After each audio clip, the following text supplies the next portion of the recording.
Penguin Random House Canada presents Last Impressions by Joseph Kertes.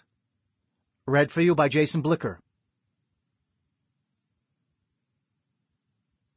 For Dylan, Sadie, and Sydney. Oh God, I could be bounded in a nutshell and count myself a king of infinite space, were it not that I have bad dreams. William Shakespeare, Hamlet. Chapter 1.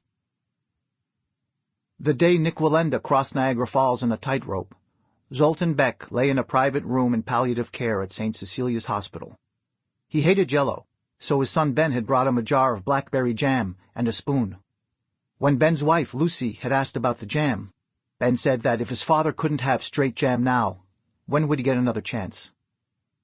3 tubs of uneaten Jell-O, 1 red, 1 yellow, and 1 green, lined up miraculously on the windowsill like a recumbent traffic light. Zoltan slurped purply and rapidly on the jam, and while it was not a full-blown Prince concert, Ben had to sit back to avoid the purple mist falling around them. Zoltan told his son that he hated eating now, but he finished off the jam quite nicely, then handed Ben the jar and spoon. He moaned as he settled back on his pillow. The colon cancer had blown through him like an underground wind. Zoltan looked up at the clock hung too high on the opposite wall. It was stopped at 11:07, but he didn't seem to mind.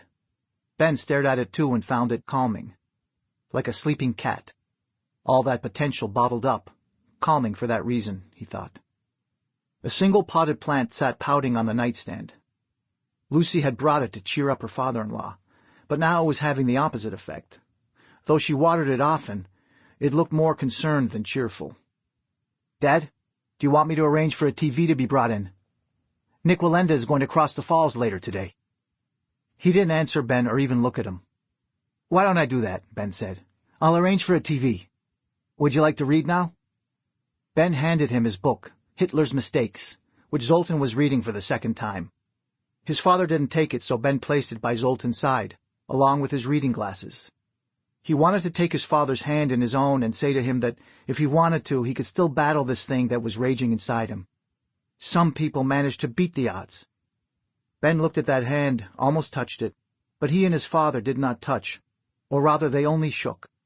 Even when Ben's mother died, his father shook Ben's hand and said it would be all right. Touching his hand otherwise, covering it with his own, was not the same. It was not what gentlemen in suits did. That was always their benchmark. Gentlemen in suits.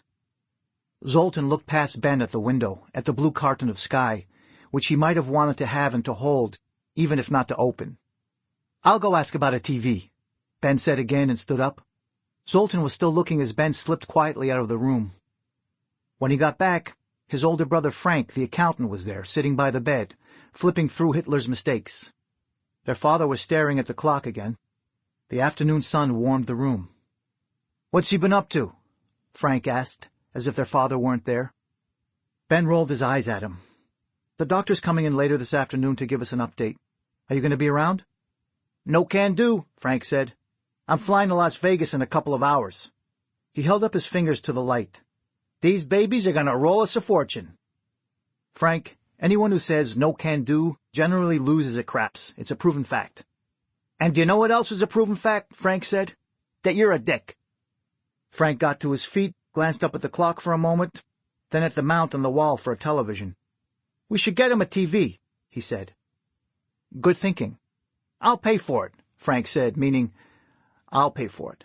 You arrange it." He was about to touch their father's hand, too. Ben could see it, but he also thought better of it. Zoltan did not budge as Frank departed. For Ben it was all good. Frank was best taken in small doses, or no doses. He sat again on the chair beside his father. Zoltan's eyes did not move.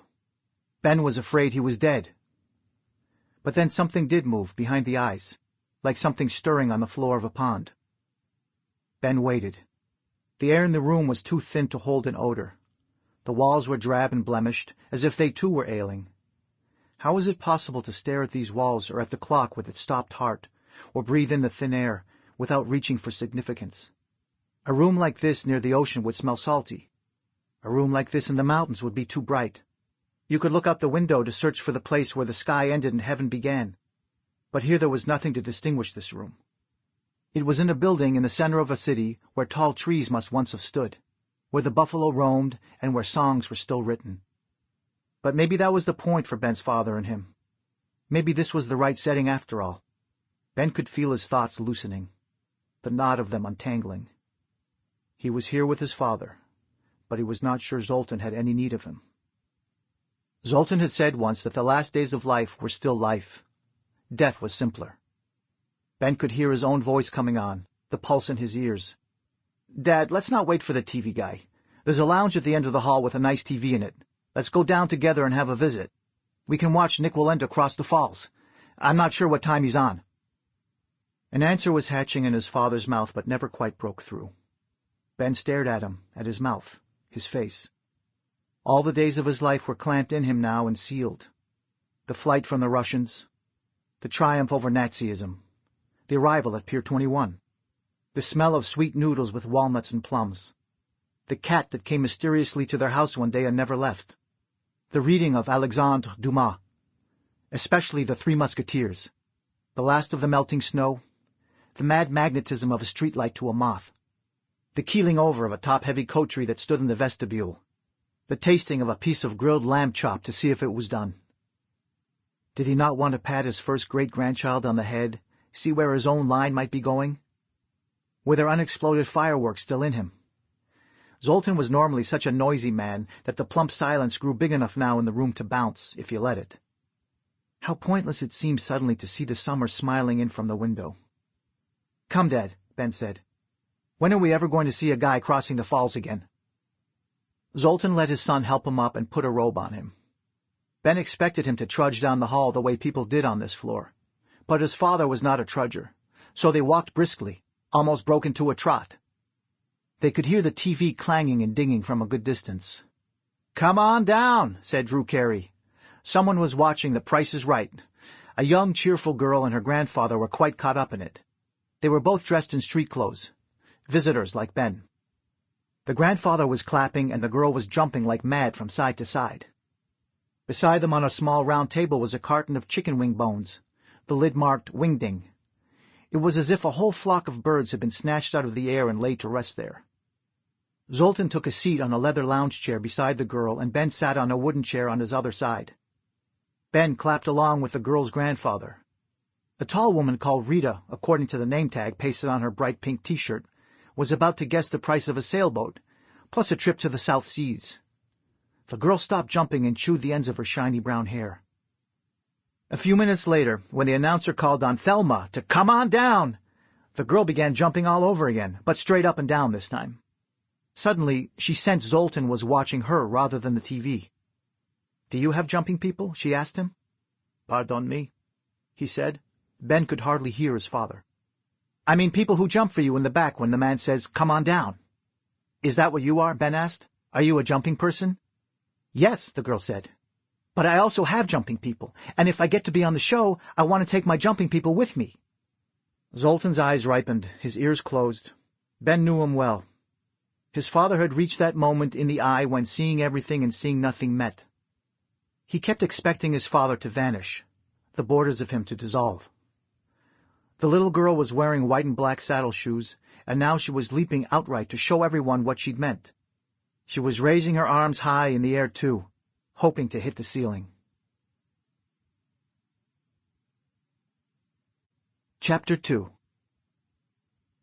The day some 8 months earlier that Ben's father was to have his colonoscopy, an autumn sleet was falling hard, mincing the air.